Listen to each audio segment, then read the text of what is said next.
to si Visayan Daisy Vlog. Naglalakad ako. Kagagaling ko lang pala guys sa sa interview. Natanggap ako dun sa unang interview. Bali, alagaan ko isang matanda din. Nasa home for the aged pa raw siya. Paglipat ko raw sa kanila pa uuwiin yung matanda. Maganda, ayos din yung 6 din ang anak ng mag-asawa.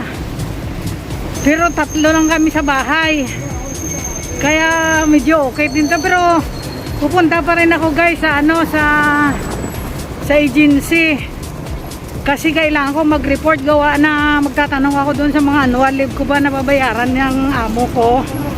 Kaya ito, papunta ako ngayon ng agency guys. Magandang balita.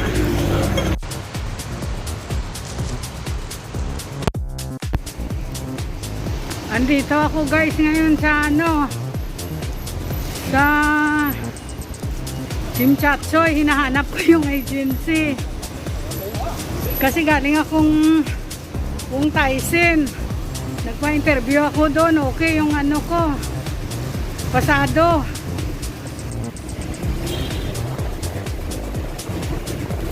Naliligaw ata ako. Naliligaw sa Hong Kong. Naka 15 years na sa Hong Kong, naliligaw pa ba? Hindi, malapit na ako.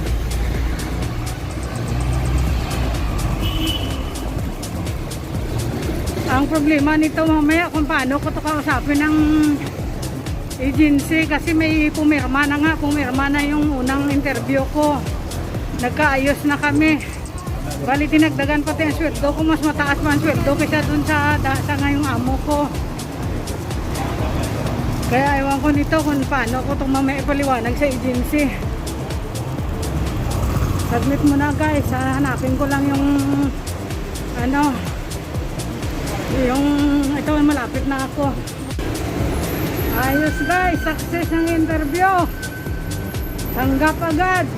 Unang interview, tanggap agad. Pero makaagad sila ng kontrata. Pero sabi ko, magpapaalam muna ako sa amo ko na maaga akong bababa. Kasi gustong gusto nila bumaba na ako, pero hindi naman yung pwede. Anuhin ko muna. Magtanong muna ako sa agency tsaka sa kung pwede ko ba. Mamaya pagbaba ko, terminate pala ako. Naku, sayang yung 2 years ko ng finish contract. Kaya anuhin ko muna. Hanapin ko muna guys yung pangalawang interview ko.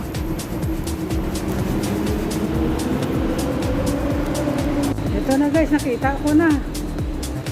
Nakita ko na yung lugar. Pawis na pawis din ako. Ayan Pasok ako sa 7th floor. Grabe yung pawis ko. Paano lakad ako ng lakad, dinanap ko. Whew! Talagang ganito ang buhay, Hong Kong. Sige, akyat muna ako guys. Ito guys, nakita ko na rin. Ayun, yung papasokan ng lalaki. Anak siguro yun yung banji. Dito ako papasok. Sige na guys. Ito pala yung agency ni Mang Banje, Dito na ako sa ayan. Ito yung may-ari ng agency. Napakabait niya, guys. Yan tumutulong sa akin. Ano pala ako dyan isang banda ng 1 year? Oo, pero noon 7 years. Kabalik pero ang quarantine phase. Ito, mga kasama ko, naghahanap din sila ng amo. Ayan, Pero ako may amo na ako.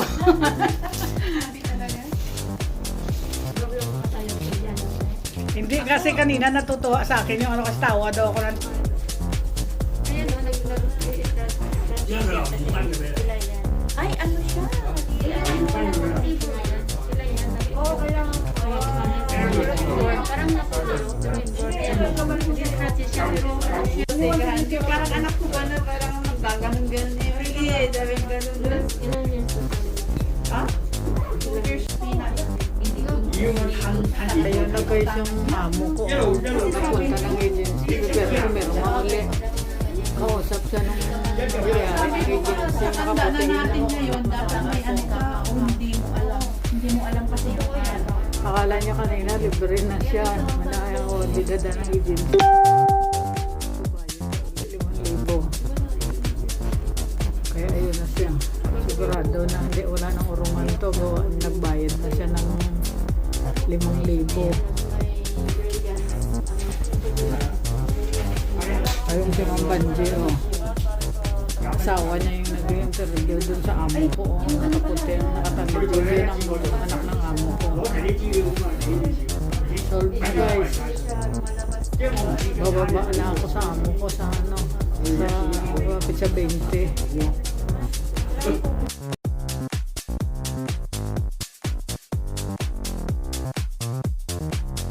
Guys, tapos na, nagpirmahan na kami. Dito na rin yung computation ng mga annual leave ko. Okay na, pinompute lahat ni Ma'am Banji. Umalis na yung amo, nagbayad siya ng 5,000. Ayun na.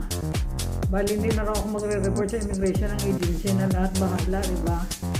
Magpapakahirap ka eh. Yung pera naman yan ng mga amo. Kaya sila na lahat, okay na. Kaya guys, hanggang dito na lang muna.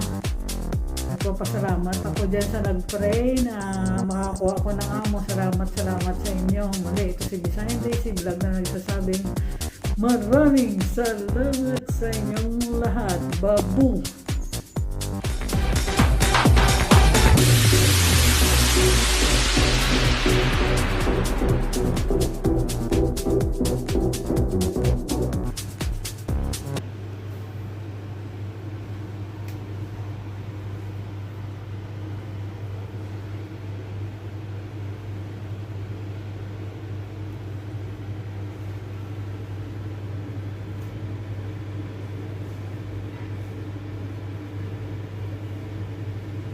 Ito guys, ano to? Ito ang tanong.